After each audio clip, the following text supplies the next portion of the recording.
What is up, everybody? Hey, this is Ryan. Welcome to our Reflections podcast. And hey, I was in Colorado last weekend. I went snowboarding with some buddies of mine, and they're old friends of mine from my early YWAM days. Shout out to Chris Black, who listens to our podcast. And yeah, it was awesome. I love it. But one of the things I've noticed is that I'm 46 years old, and like that part of my life that, you know, growing up out there was a while ago, but more so recently, whenever I go back, I get this sense inside of me that like, I just sort of have this longing for those olden days, like whether it was high school, kind of doing some things with my buddies from high school, or playing lacrosse in high school, which was a long time ago. Like, let's be honest, I'm 46, so it was, 20 plus years, 28 years ago. Or all these things, or even my old YWAM days. I just love, I have this like, almost like this nostalgia to like go back and recapture something from back then. And it's kind of odd because I don't know if I want to time travel back then. I mean, that'd be kind of fun just to kind of check it out, but I'm not sure, that I want that. Like if I were to go back and like get all my old buddies from my old days together and go back to some of the old stomping grounds we used to hang out in, and we tried to reenact those moments now, it'd be weird. Like that's weird. And it would not be the same. I get that. So like, what's the deal? Why do I have these longings? And maybe you've had this moment where like you're maybe my age or younger, maybe a bit older, and you like have this desire to go back and like recapture something. Like maybe a feeling you had when you were younger, and maybe it isn't to like look younger, although that might be kind of cool, or to live in the old apartment you lived in when you were younger, drive an old car you drove in, maybe, but it's maybe something else. Like, I don't know, maybe it's like I have this longing to feel this sense of energy or like possibility or even like innocence or freedom that I had back when I was younger.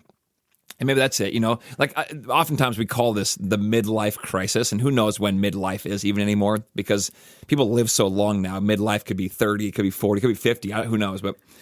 And many times people in their midlife crisis, it's sort of this proverbial term in the culture. Maybe these men or women will, like, because they have this sense of like recapturing the past, they'll go buy a car with a convertible top. It's a red Corvette to try to recapture their youth, or they'll buy the car they had when they were younger. Maybe they'll call the old girlfriend, the old prom date from when they were a kid, or crack out the old football cleats from when they were in high school and they were like the all-state running back or whatever.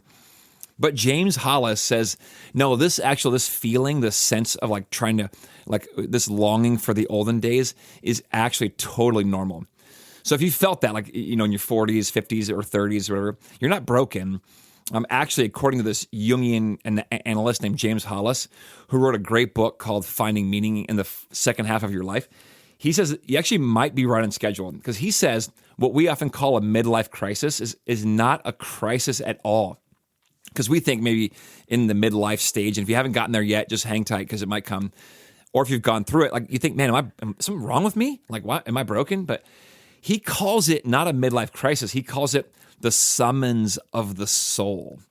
Oh man, I love that. The summons of the soul. As though the soul is like summoning you, like beckoning you, inviting you to something different and new. He also calls it the insurgency of the soul. I love it. It's basically your deeper self is saying, hey, the life that you've built that got you here to midlife, it's a good life. You got a family and kids. Maybe you got a job and you built the thing, the empire. But this might not be the life that you need to kind of carry you forward. Like something might need to change. Like there's a summons of your soul. And here's the idea. What's really happening here is when people feel like they want to recapture their youth, it's not really about youth, because you can't do it. Rather, I mean, if it was just that, it'd be tragic, because like you literally cannot go backwards. So if you were just longing, in fact, the word nostalgia comes from these two words that literally mean like homecoming and pain. And nostalgia was first experienced like this longing for home. There was like a pain that was so tragic that it made people sick. And so nostalgia initially was actually a negative thing to experience, because you can't go back home. You can't go back and recapture the past, despite what Gatsby thinks that he can do. And so it's not about just, youth. Rather, what James Hollis says in his book, it's awesome.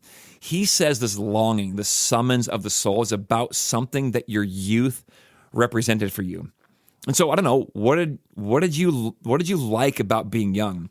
What things about being younger do you miss? Like maybe your youth meant for you like freedom, or taking risk, or creativity, or maybe adventure, or like being less controlled by people's expectations, or I don't know, feeling more alive, And somewhere along the way, usually for good and understandable reasons, parts of us, and maybe these parts got set aside because you can't take a lot of risk when you're building a family or like trying to make money, make ends meet.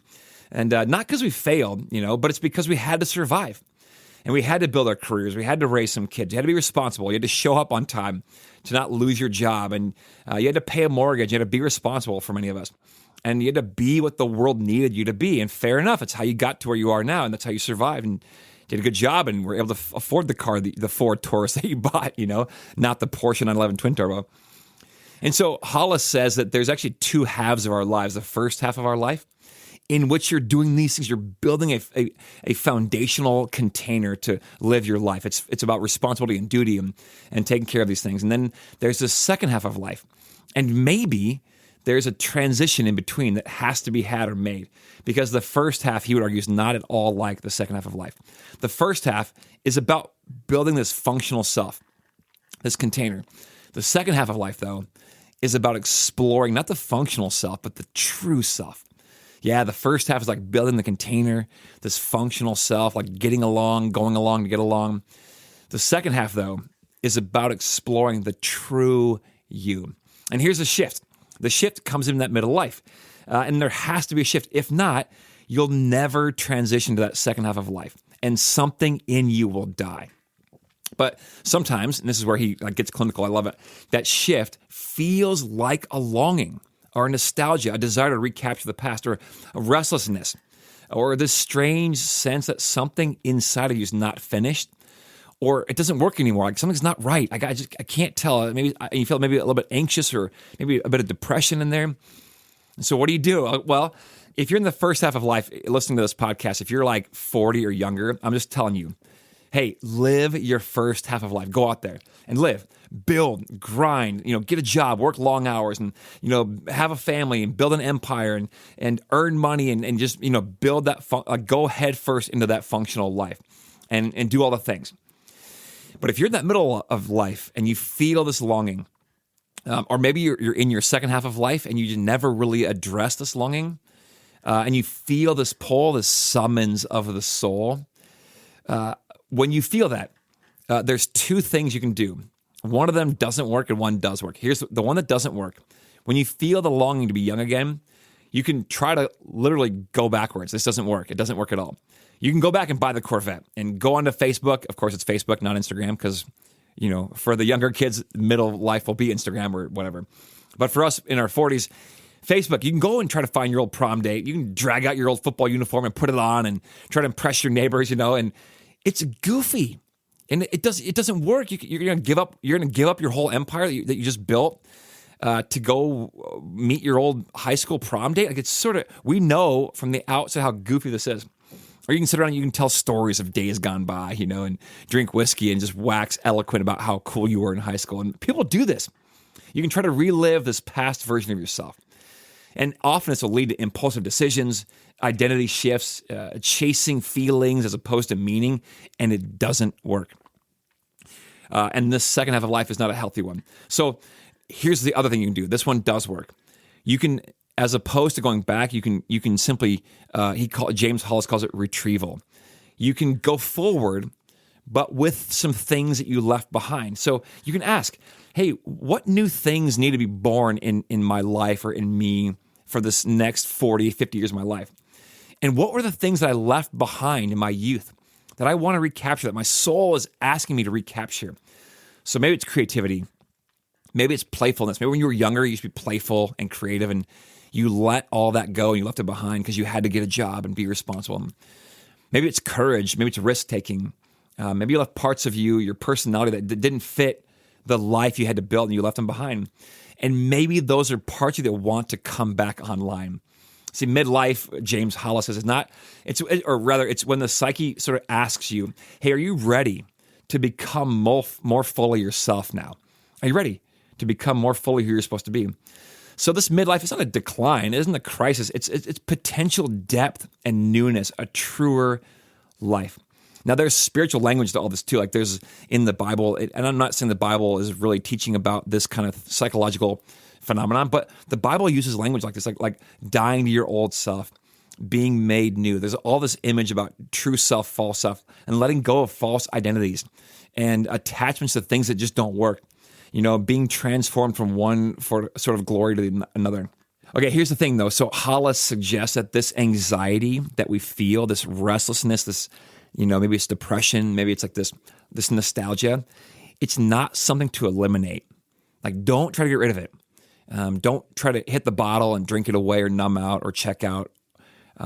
Instead, it's something to listen to. What's down there? What is your soul asking of you? What things do you need to bring back online and to move forward? Not to go backwards, but to move forward. Because look, all these things kind of show up when the life we're living and the life we're meant to live start drifting apart. And so what's the life that's like begging to be lived in you that you can sort of bring back online? Yeah, so maybe the question isn't, maybe it's not like, how do I go back? Maybe the question is more, what part of me did I leave behind back there that's now asking to come home? Because this is the invitation and the summons of the soul to a better second, not better, but to a more robust and vibrant second half of your life. What needs to be born in you for this next part of your life? All right, love you guys. Peace.